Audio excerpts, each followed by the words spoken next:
Miren, el plan de Dios para la iglesia está en la Biblia. Yo les voy a dar solamente versículos y involucra en todo ese plan, solamente Dios lo involucra a Israel. Dios en la Biblia solo involucra de su plan que tiene para la iglesia gentil, que somos nosotros, siempre a Israel, únicamente a Israel. Y le vamos a dar a ustedes justamente los fundamentos bíblicos que respaldan ellos. Les vamos a dar muchísimas escrituras. Analizando las escrituras se darán cuenta ustedes la importancia de Israel para Dios. La importancia de Israel para Dios. Es un tema que yo lo vengo exponiendo en Estados Unidos, en diferentes naciones, en el Perú, y los pastores me expresan, posiblemente ustedes, no es una novedad para ustedes, ¿no? Los pastores me expresan el hecho de que es la primera vez que están escuchando este tema, y es muy importante. O sea, yo no les voy a, vamos a decir, suponer que es así o es así, no, les doy la escritura y verán ustedes que es exactamente lo que Dios quiere para su iglesia gentil, nosotros. Padre Celestial, en el nombre de Jesús, te damos gracias, Señor, por la oportunidad que nos brindas a nosotros de poder explicar lo que tú nos has dejado en la palabra de Dios. Y como tú das tanta importancia al pueblo que tú fundaste como tu hijo primogénito Israel. Gracias, Señor. Y nos vamos a dar cuenta nosotros que tu plan en el mundo para la iglesia gentil es Israel.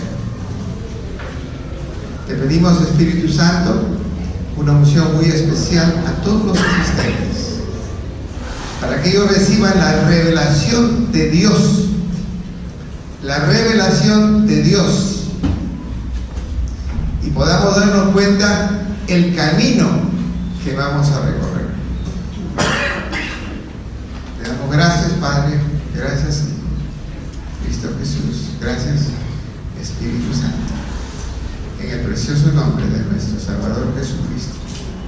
Y lo que estamos de acuerdo decimos, amén. Amén. Voy a mencionar solo las escrituras, pocos comentarios. Este tema posiblemente toma unas 50 horas mínimo. Voy a hacer un resumen y le voy a mostrar el final de la película del plan de Dios para la iglesia gentil. Estamos sirviendo a Dios, ¿correcto? Pero tenemos que saber cuál es el final de lo que Dios desea para la iglesia gentil que somos nosotros.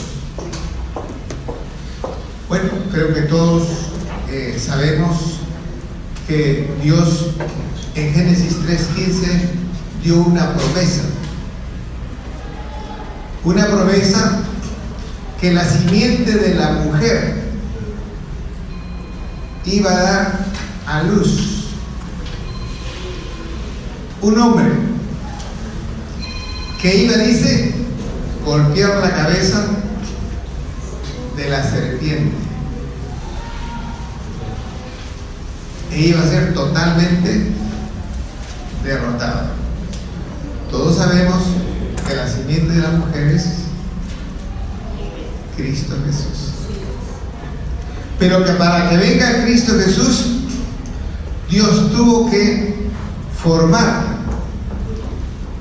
un pueblo escogido y especial. Lo escogió Abraham, y todos sabemos la historia. Abraham tuvo sus hijos. Ismael, el primero, que no fue el hijo de la promesa. Luego vino Isaac, es el hijo de la promesa. Eso es muy importante. Son hermanos por parte de padre. Ismael es quien, vamos a decir, es la simiente de todos los pueblos musulmanes, en un 80-70% más o menos. Pero es Isaac quien tiene luego dos hijos, Esaú el mayor y luego Jacob, que Dios cambia el nombre a Jacob por Israel. Y Israel es el padre de las 12 tribus. Hay tribu de Rubén, Simeón, Leví, Judá, etc. De la tribu de Judá es de donde viene Cristo Jesús. Cristo Jesús viene y muere por nuestros pecados. Pero tenemos nosotros ya una historia que Moisés escribe en el Pentateuco, una historia de los 5 libros que son Génesis, Éxodo, Levíticos, Números, Deuteronomio. Y ahí nos comienza a dar Dios las pautas de lo que quiere hacer usando a este pueblo escogido, primogénito Israel. El término primogénito significa hijo preferencial, hijo preferido, hijo escogido. Y hace un pacto. Los pactos de Dios son incondicionales. Son incondicionales. Un ejemplo, David, ¿se acuerdan? Con el hijo de Saúl. ¿Cómo se llamaba? Jonathan. Cómo David es fiel a esos pactos. Son ejemplos para ver de pactos. De nuevo, no vamos a ver, digamos, explicaciones. De cada punto que estoy hablando puede haber 1, 2, 3 sermones. Eso estoy haciendo un resumen. El pacto de David con Jonathan es un ejemplo de los pactos de Dios, incondicionales. Nunca, jamás, Dios va a renunciar al pacto que hizo con Abraham sobre Israel.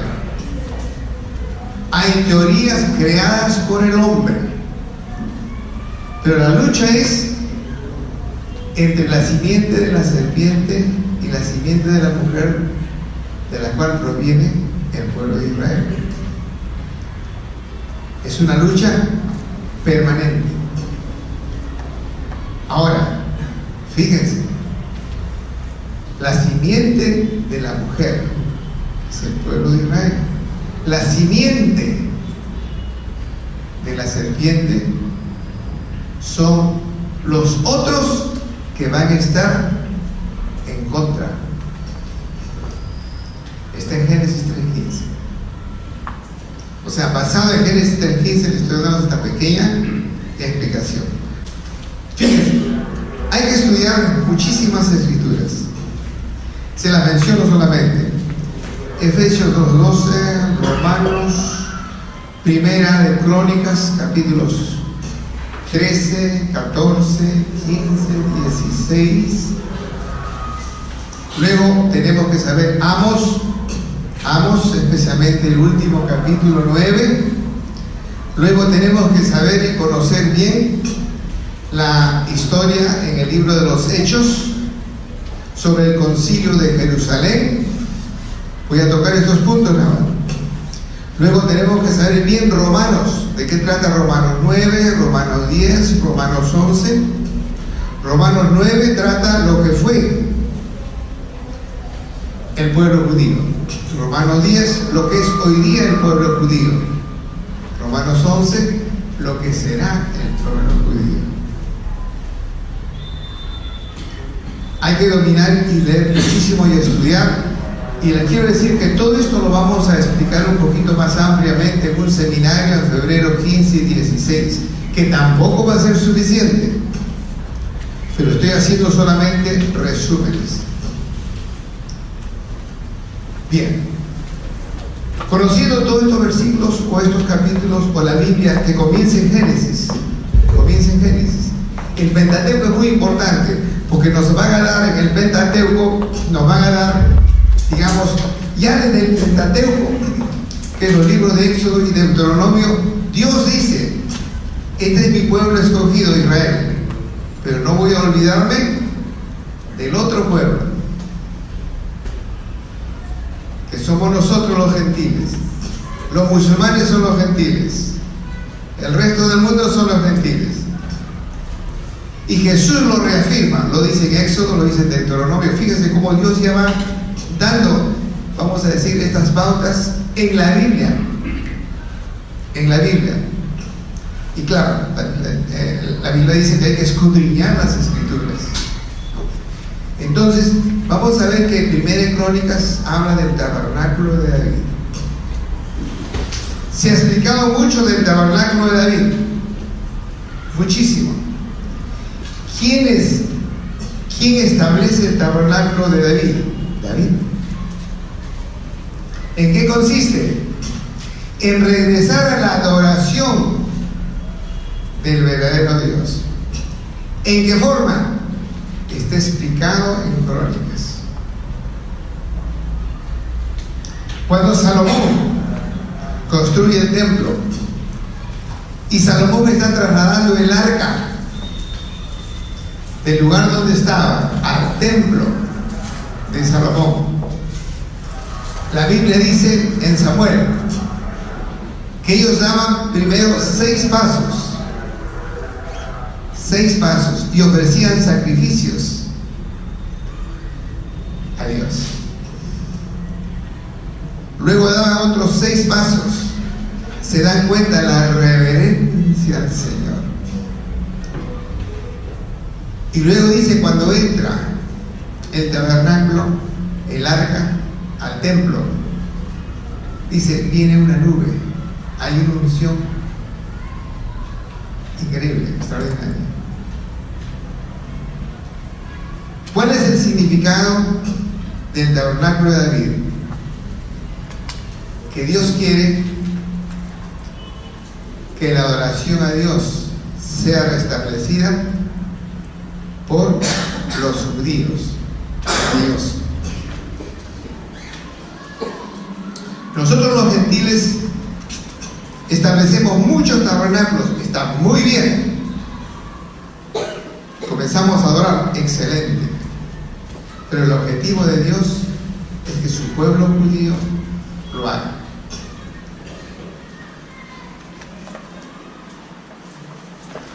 Y nos vamos a dar cuenta en Romanos 11:25,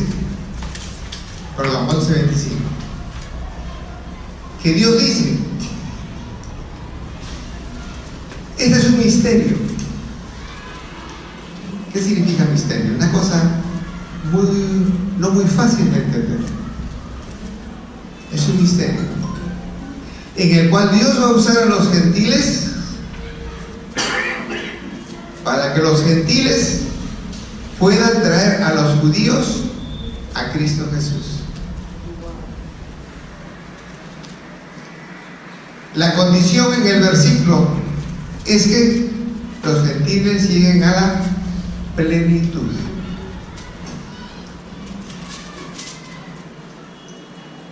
¿Qué significa eso? Plenitud de Cristo. Como dice Romanos 13:14, vestidos íntegramente de Cristo.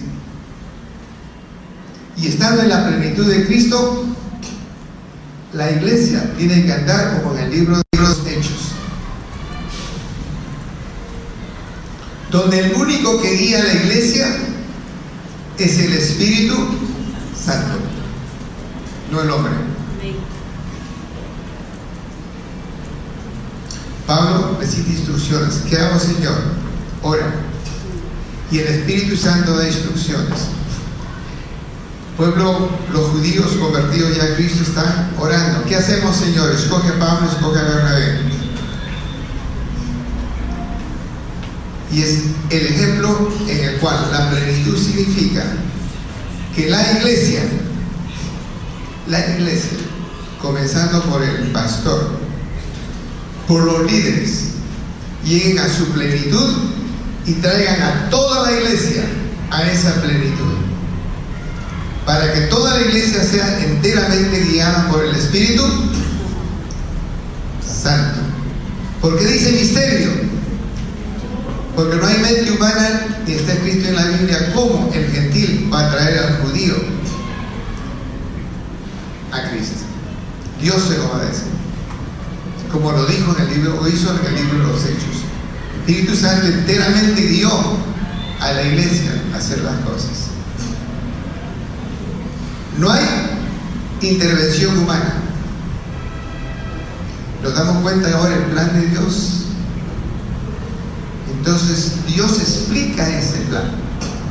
Romanos 9, Romanos 10, Romanos 11 nos habla que Dios considera al pueblo de Israel su primogénito, su preferido, y está representado por el árbol de olivo.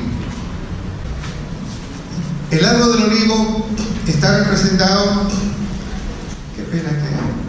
Ok, tenemos las ramas naturales, son las ramas naturales. Es el judaísmo mesiánico, eso es lo que existía, vamos a decir, antes de Cristo. Solamente las ramas naturales, pueblo judío, solamente, ¿no? Luego, cuando viene Cristo, esto es interesantísimo. En Juan 17, versículos 18, 19, 20, 21, explica, Jesús dice en sus palabras, estoy parafraseando, existen dos pueblos, el judío y el gentil. ¿Quiénes fueron los primeros cristianos? Pueblo judío. Dios usa, primero, vino al mundo por el pueblo judío, siempre lo ha dicho. Cuando viene la samaritana y dice, sana mi hijo, yo no he venido para ustedes los perritos, he venido para los judíos. ¿Sí? Pero Jesús dice, yo estoy orando, dice Juan 17, para que los judíos evangelicen a los gentiles, y para que luego ambos sean uno. Todos sabemos luego que son los judíos los que comienzan a evangelizar a los gentiles. El primero fue Cornelio, luego Pablo, que es el pastor de los gentiles, y comienza a traer los gentiles a Cristo. Cuando vienen los gentiles a Cristo, ¿qué sucede? Comienza a injertarse al olivo. Este seminario lo di en Bagua, es un pueblo agricultor, y les hice la pregunta: ¿qué sucede cuando se injerta, vamos a decir, una rama a un árbol, a cualquier árbol, cualquier otro árbol? Esa rama se alimenta del árbol. Y les pregunté, aquí tenemos el árbol original. Si una de estas ramitas se rompe y están 1 o 2 días y lo reinjerto, ¿qué sucede? Como agricultor, 90% fueron agricultores. Fue la mayor audiencia que tuve de pastores. No dudaron un segundo y me dijeron: si reinjerto esta rama del árbol original, va a alimentar al árbol. Relaciónalo al árbol de los olivos. Cuando viene Cristo, ¿qué sucede? La siguiente. Cuando viene Cristo, este es, digamos, antes de Cristo. El olivo estaba lleno de judíos. Viene Cristo, ¿qué sucede? Todas las ramas caen. ¿De acuerdo? Solamente quedan los apóstoles y muy poquitos seguidores. ¿Qué sucede en la siguiente transparencia? Ahora, esto es justamente lo que la Biblia explica en Romanos 9, Romanos 10, Romanos 11. No es absolutamente ninguna invención del que les está su servidor explicando. Cuando los judíos comienzan a evangelizar a los gentiles comienzan a reinjertarse. Al injertarse los gentiles comienzan a llenar un poquito. Ahora, es interesante, si ustedes toman su Biblia y van al libro de los Hechos, hasta Hebreos, o sea, digamos, y agarran ese pedacito. Esa es la parte de las promesas solo para los gentiles. De Hechos a Hebreos. Esa es la parte de las promesas solo para los gentiles. El resto de la Biblia son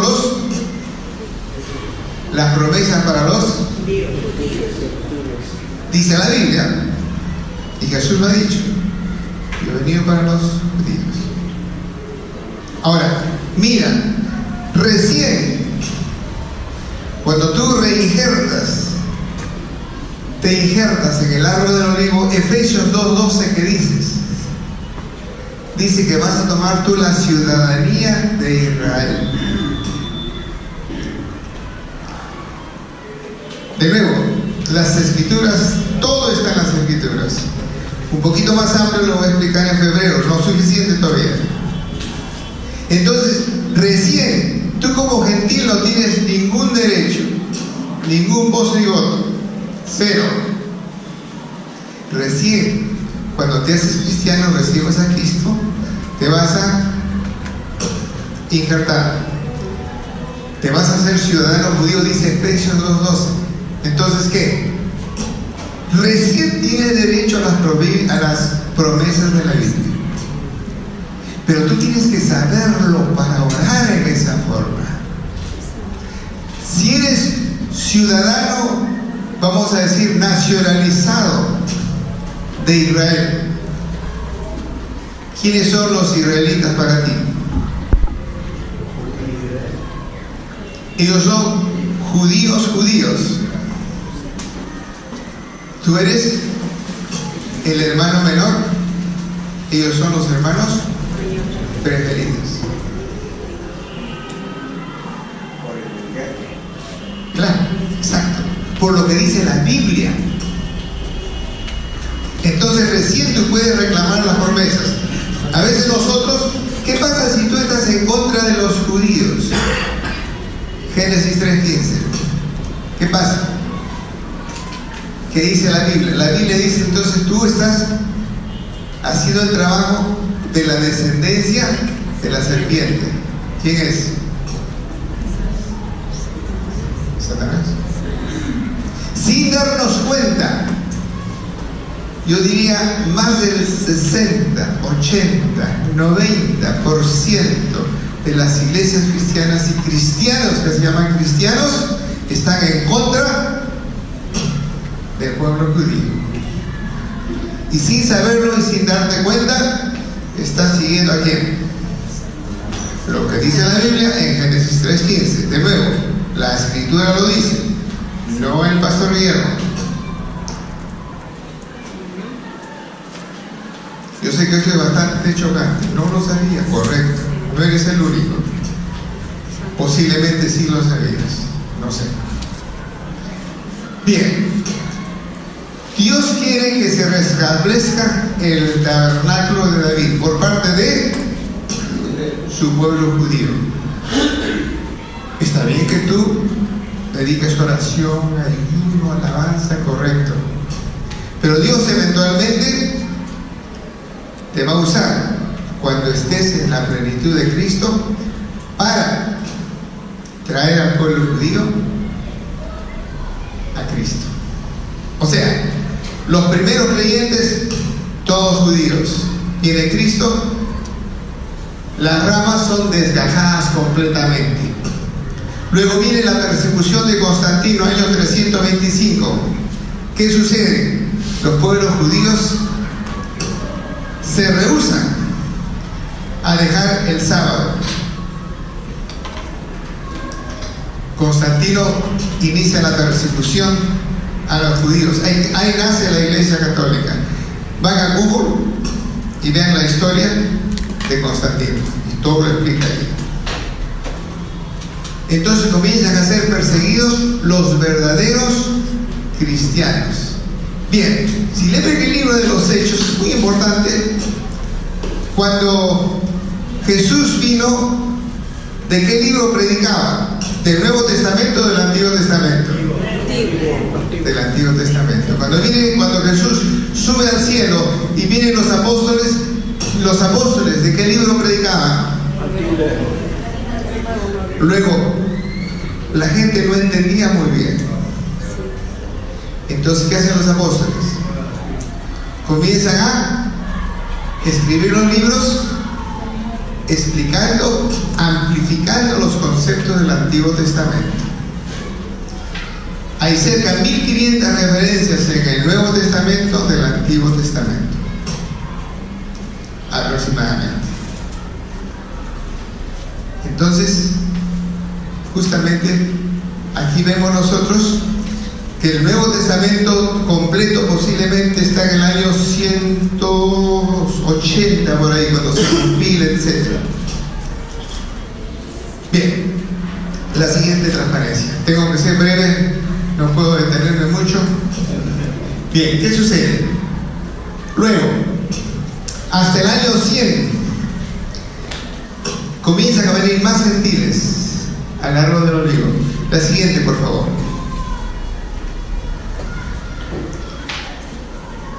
En el año 325, cuando Constantino, emperador romano, comienza la persecución, entonces muchos judíos comienzan a escapar. Se reduce el número de judíos cristianos, aumenta. Aquí se crea el catolicismo, y muchos judíos cristianos, para no ser muertos, están aceptando el catolicismo. Y existen solamente 2 pequeños remanentes judíos que comienzan a escaparse, porque viene luego la persecución de las cruzadas por parte de los católicos, de la Inquisición. Hay un remanente muy pequeñito que se va al norte de Inglaterra y se va a Francia, a las alturas. Es el remanente puro de lo que debe ser un cristianismo. Y de ahí viene Wesley, y vienen otros grandes predicadores por el año 1700, 1800, que creo que ustedes posiblemente sí lo han leído. Entonces está alimentando, vamos a decir, el cristianismo puro como está en la Biblia, guiados por el Espíritu Santo. La siguiente, por favor. Bien, sigue la siguiente. Ya les mencioné cruzadas, Inquisición. Dios dice, va a salir, va a florecer el árbol del olivo. Es la creación de la nación de Israel. Pero ¿se dan cuenta que solamente Dios habla del árbol del olivo? Dios establece sus fiestas judías. Son las fiestas en Levítico 23. Son 7 fiestas. Pero cuando se hacían los gentiles cristianos, ¿a qué templo iban ellos? Al templo judío. ¿Quién lo dice? Libro de los Hechos. Todo está en la Biblia. Libro de los Hechos. Bien. Entonces aquí se forma el pueblo de Israel. El pueblo de Israel. Hay mucho gentil que no está en favor de Israel. Lamentablemente y tristemente, el pueblo gentil está en contra de Israel. que dice Génesis 12, versículos 2 y 3. Si estás en contra de Israel, Dios te maldice. Dios te maldice. Estás en contra de Israel, Dios te maldice. Hay la votación en las Naciones Unidas si se va a crear el pueblo palestino. Perú vota en favor de la creación del pueblo palestino, en contra de Israel. Perú está en contra de Israel. ¿Qué dice la Biblia? Génesis 12, versículos 2 y 3. Dios maldice al pueblo que está en contra de su primogénito. Ahora miren, ¿qué pasa si aquí los casados, supongamos que uno tiene 7 hijos naturales y adopta, por decir cualquier número, 5 adoptados? ¿A quién le dan la preferencia? No me digas pues que sean los adoptados. ¿No? Entonces Dios, como sea, le da la preferencia siempre al pueblo de Israel. Entonces, muchos por ignorancia y falta de conocimiento de la palabra de Dios han cometido el error de estar en contra de Israel, se han burlado, contaron chistes. Entonces la Biblia dice que Dios te maldice. Hay que arrepentirse. ¿Cuál fue el primer mensaje de Juan Bautista? El primer mensaje de Cristo. Arrepentido. El primer mensaje de Pedro. Tenemos que llevar una vida de continuo arrepentimiento. Es Proverbios 28:13. Porque nos cometemos muchos errores, muchos pecados. Bien. Luego viene la guerra de los 6 días. Líbano, Siria, Jordania, Egipto atacan a Israel para botarlos del pueblo. La guerra es entre Dios contra Jordania, contra Líbano, Siria, Egipto. La pregunta es, ¿quién gana? Gana Dios. Ustedes han leído Crónicas, muy importante, Crónicas. Si leen en Crónicas, cuando David es fiel a Dios, David extendió los territorios de Israel desde la promesa que le hizo Dios a Abraham, Éufrates, hasta el río Nilo. Ahí Israel enlarga, o sea, alarga sus territorios, le quita terreno a Líbano, a Siria, etc. Bien, el siguiente, por favor. En la actualidad solamente hay un promedio de 4.5% de judíos que han venido a Cristo. La labor del pueblo gentil es ver cómo traerlos a ellos. No porque somos muy inteligentes, sino tenemos que llegar a nuestra plenitud, la iglesia de la plenitud, y Dios te va a decir cómo lo vas a hacer. La siguiente. Bien. ¿Qué pasa en la plenitud de los gentiles? En este árbol del olivo, Dios, ¿a quién le da la unción? A los judíos. ¿Quién se aprovecha de esa unción? El pueblo gentil. Pero como solamente hay 4.5% de judíos, la unción es muy pequeña. Y los gentiles, sin saberlo, estamos todavía peor en contra de los judíos. Este es el pueblo primogénito. ¿Qué significa primogénito? Hay que hacerles una clase de primogenitura. Tú, si tienes 7 hijos y recibes $1.000.000, ¿a quién vas a preferir? ¿A los 7 primogénitos o vas a los 4 o 5 injertados? A los primogénitos.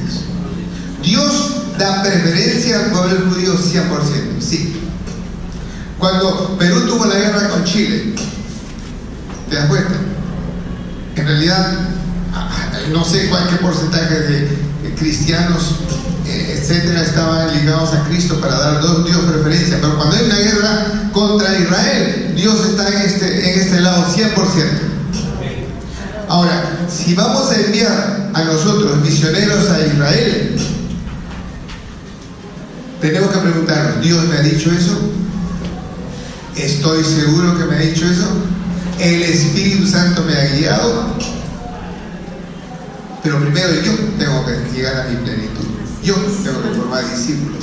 Yo tengo que tener la iglesia llena de la plenitud de Cristo. Yo tengo que orar, ayunar. Bueno, ya les han dado muchas explicaciones sobre ese tema. No voy a redundar en ese tema. Entonces tú vas a escuchar al Espíritu Santo. ¿Cómo? Como en el libro de los Hechos. Pregunta, sean sinceros para ustedes mismos. ¿Estás en la plenitud? ¿Tu iglesia está en la plenitud? Respóndete tú mismo. Bien, sigamos, porque termina en un minuto. Bien, entonces, cuando los gentiles evangelizan a los judíos, vienen a Cristo, ahí es cuando va a haber un solo hombre que dice ambos. Tenemos que estudiar ambos posiblemente en una clase de unas 3 horas para darnos cuenta que el que siembra va a alcanzar al cosechador cuando se restablece el tabernáculo de David. ¿Correcto? Bien, ¿qué quiere decir? Y dice que va a haber, al decir eso quiere decir que el sembrío es las campañas evangelísticas. Va a ser tan grande que no se va a poder cosechar íntegramente hasta que viene otra campaña de 200.000 creyentes a Cristo. Primero viene, digamos, el judío. ¿Y quién se beneficia? El gentil. El gentil se beneficia.